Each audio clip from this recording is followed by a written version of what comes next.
Parler, parler comme nous allons le faire, d'intimité et de vie sexuelle, sous-entend presque de manière obligée de parler un peu de soi. Alors, je ne vais pas trop vous raconter ma vie. Je ne suis pas encore en EHPAD. Parler de soi, c'est-à-dire parler de la manière dont, personnellement, on conçoit et on vit ces questions. On se dit, par exemple, en soi-même que si par malheur un jour on a le sentiment de ne plus pouvoir accéder à la sexualité, on pourra au moins conserver un minimum d'intimité, quelque chose qui échapperait aux autres, à tous les autres, et qui, dans un repli non pas sur soi, mais en soi, constituerait peut-être un dernier îlot de liberté imprenable. Mais de quoi parle-t-on quand on parle d'intimité? Parlons-nous tous de la même chose? On a déjà ouvert ces questions ce matin, je continue.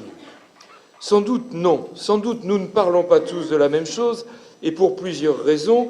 Le terme est tout à fait polysémique, il désigne des réalités différentes, au moins en apparence, et surtout, ce que nous pouvons dire de l'intimité est forcément lié à l'expérience, aux expériences que nous en avons eues, que nous en avons, dont nous avons été les témoins.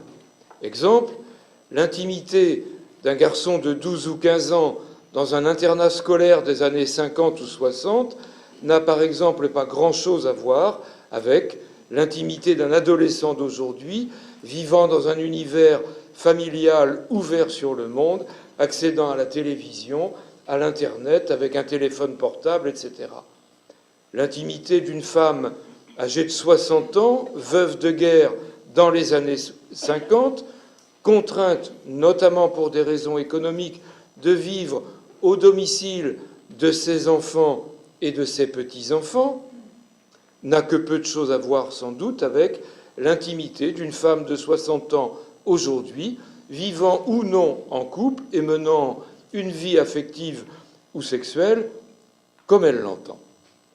Lorsque les uns et les autres, nous nous aménageons dans nos appartements, dans nos maisons, des espaces intimes, ils se ressemblent parfois, mais diffèrent beaucoup, tant ils sont projection sur l'extérieur de ce que nous sommes, de nos origines, de nos histoires, de nos parcours, de nos vies.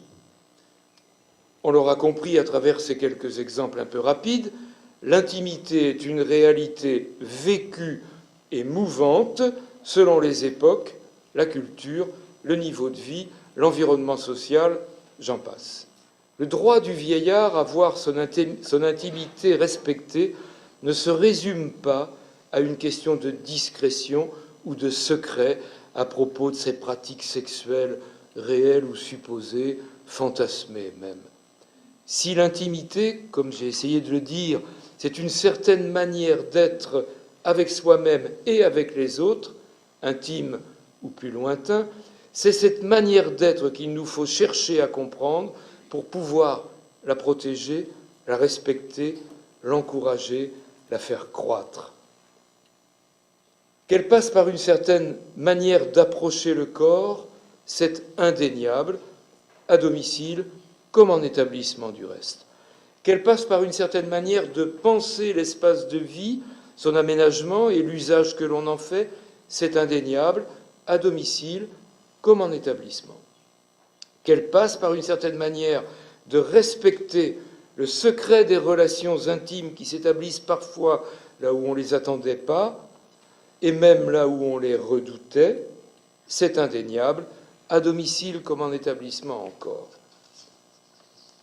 Corps, espace de vie, sexualité, secret, on devine rien qu'avec ces mots à quel point elle est fragile, l'intimité du vieillard ou de la personne accueillie, à quel point, pour son bien évidemment, il est facile de la briser, de la saccager, quand par exemple, pour surveiller au lieu de veiller sur, on a le culot d'installer jusque dans les chambres des caméras de surveillance qu'on ne manquera pas d'appeler de vidéoprotection.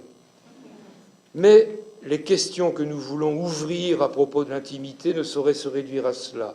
C'est une dynamique de l'intime dans son rapport de soi avec soi et dans son rapport de soi avec l'autre qui, jusqu'au bout de la vie, nous anime, se transforme et finalement nous fait vivre.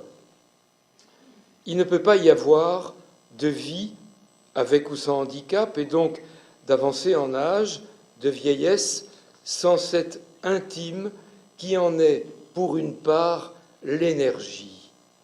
Le besoin d'intimité implique alors un droit à l'intimité. Un droit pour chacun d'entre nous, mais certains d'entre nous sont plus en difficulté que d'autres pour revendiquer ce droit du fait du grand âge, de la maladie ou du handicap. Il nous faut donc construire ce droit dans sa réciprocité du devoir, mais un devoir qui devient le nôtre. Nous avons envers les personnes que nous accompagnons, quel que soit leur âge, un devoir d'intimité. Droit et devoir d'intimité, étrange construction de l'intime, paradoxe de l'intime, qui a besoin de la présence de l'autre pour être personnellement éprouvé. Comme la solitude, sans doute. Vous savez, par elle, j'ai autant appris que j'ai versé de larmes. Si parfois je la répudie, jamais elle ne désarme. Et si je préfère l'amour d'une autre courtisane, elle sera mon dernier jour, ma dernière compagne. Merci.